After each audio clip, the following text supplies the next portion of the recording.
Avez-vous déjà vécu l'expérience de vous sentir épuisé en étant à proximité de certaines personnes? Cette sensation de fatigue, de manque d'énergie et de découragement?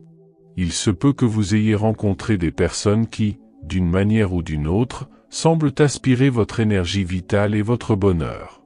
Souvent désignés comme des vampires énergétiques, ces individus ont la capacité particulière de saper votre morale et votre passion pour la vie.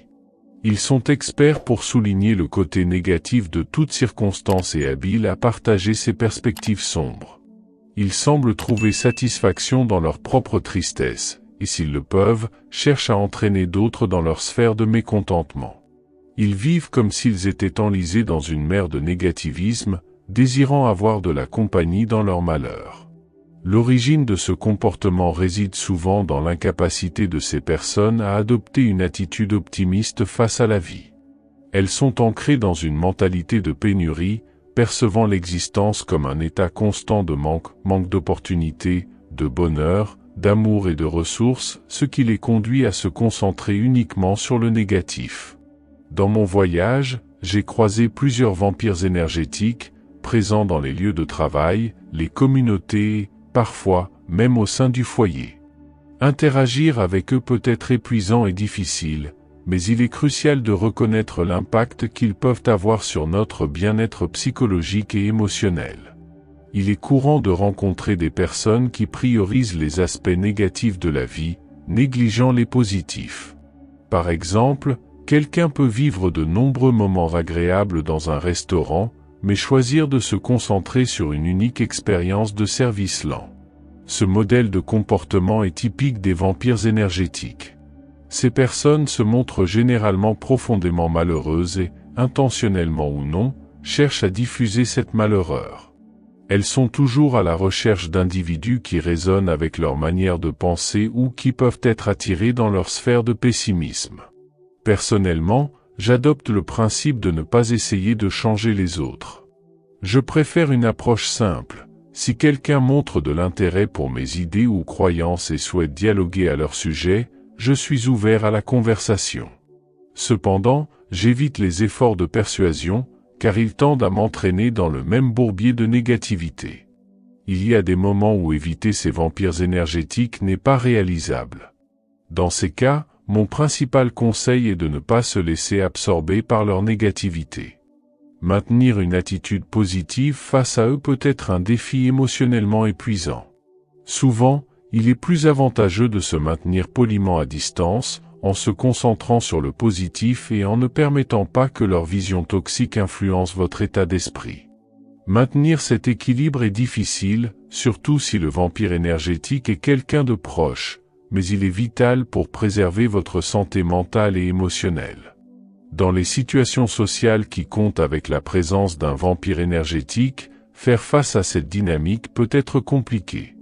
Ils ont tendance à insérer des commentaires négatifs dans des dialogues qui seraient positifs, une stratégie courante.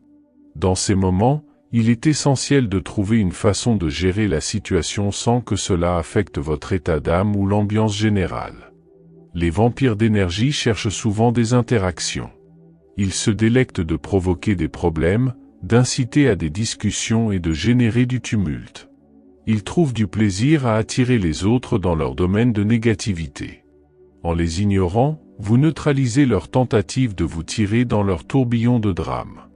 Il y a des moments où il est facile d'ignorer un vampire d'énergie, mais il y a aussi des situations où cela devient plus difficile. C'est dans ces moments-là que la tactique de non-engagement devient particulièrement précieuse. En choisissant de ne pas répondre, vous conservez le contrôle sur votre état émotionnel et protégez votre énergie. Nous tolérons souvent le comportement des vampires d'énergie par courtoisie ou convention sociale. Cependant, il est essentiel de prioriser votre bien-être. Il est important d'être attentif à vos émotions, énergies et aux vibrations que vous ressentez. Si vous ne prenez pas soin de vous, qui le fera? Cela est particulièrement vrai dans le contexte des vampires d'énergie, qui sont souvent tellement absorbés par leur propre négativité qu'ils ne considèrent pas le bien-être des autres. En vous concentrant sur la préservation de votre propre énergie positive et santé émotionnelle, Vous pouvez gérer ces situations plus efficacement et maintenir votre sens de la paix et de la positivité. Voici quelques stratégies pour faire face aux vampires d'énergie. Établir des limites claires est essentiel pour vous ainsi que pour le vampire d'énergie. Décidez à l'avance avec quel comportement et conversation vous ne vous engagerez pas. Cela peut inclure se préparer mentalement à ne pas être entraîné dans des discussions négatives ou se distancer physiquement, si nécessaire. Si éviter complètement le vampire d'énergie n'est pas possible, essayez de limiter la durée et l'intensité de vos interactions avec eux. Cela peut signifier garder des conversations brèves et au point ou choisir de ne pas participer à certains événements où leur présence est attendue. Si vous vous trouvez dans une situation commune avec un vampire d'énergie, il est parfaitement acceptable de demander poliment de l'espace. Vous pouvez exprimer votre besoin d'une pause dans la conversation ou dans l'environnement de manière respectueuse. Lorsque vous devez communiquer avec un vampire d'énergie, faites-le de manière assertive.